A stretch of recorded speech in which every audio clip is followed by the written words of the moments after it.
Hello माय YouTube family. मी तुम्हा प्रत्येकाचं मनापासून स्वागत करते आणि तुम्ही प्रभू येशूमध्ये आनंदित आहात, आशीर्वादित आहात असा माझा पूर्ण विश्वास आहे. तर चला तर आपण देवाच्या वचनाकडे वळूया की देवाचं वचन काय सांगतं. तर जुना करार स्तोत्र संहिता 62 हे दाविदाचे स्तोत्र आहे.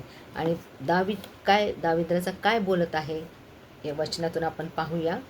आपली भिस्त केवळ देवावर, माझा जीव केवळ देवावर भिस्त टाकून, माझा जीव केवळ देवावर भिस्त टाकून स्वस्थ राहिला आहे.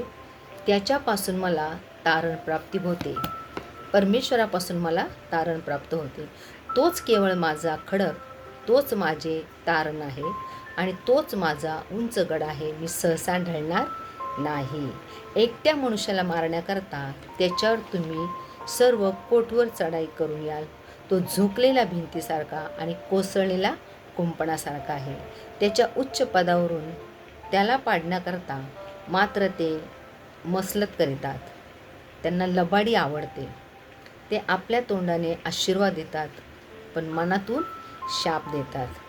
हे माझ्या जीवा, तू केवळ देवावर भिस्त टाकून स्वस्थ राहा, कारण माझी आशापूर्ती करणारा तो आहे. परमेश्वर आहे. आपली आशापूर्ती करणारा कोण आहे? परमेश्वर आहे. तोच केवळ माझा खडक आहे. तोच परमेश्वर आपला काय आहे? खडक आहे. आणि तोच आपलं तारण आहे. म्हणजे आपल्याला सुटका देणारा तो परमेश्वर आहे. आणि तोच माझा उंच गड आहे. मी ढळणार नाही. माझे तारण व माझे वैभव देवावर अवलंबून आहे. माझ्या बलाचा दुर्ग, माझा आश्रय देवच आहे. आमेन. आणि खरोखर प्रभू येशूच्या नावाला मी धन्यवाद देते या सुंदरशा वचनाबद्दल, की खूप सुंदर हे वचन आहे. आणि ते ऐकल्यानंतर मनाला खूप असा आनंद वाटतो, शांती वाटते, की परमेश्वरच आपलं सर्व काही आहे. आणि दावीद राजा काय म्हणत आहे, की माझा जीव केवळ देवावर भिस्त टाकून स्वस्थ राहिलेला आहे. आणि त्याच्यापासून दावीद राजा काय म्हणतो, त्या परमेश्वरापासून मला काय होतं? तारण प्राप्त होते, म्हणजे सुटका मिळते. आणि तोच केवळ माझा खडक आणि तोच माझे सामर्थ्य आहे. तोच माझा उंचगड आहे आणि म्हणून मी ढळणार नाही. तर दावीद राजासारखं आपल्याला देखील हे वचन बोलण्याची काय आहे?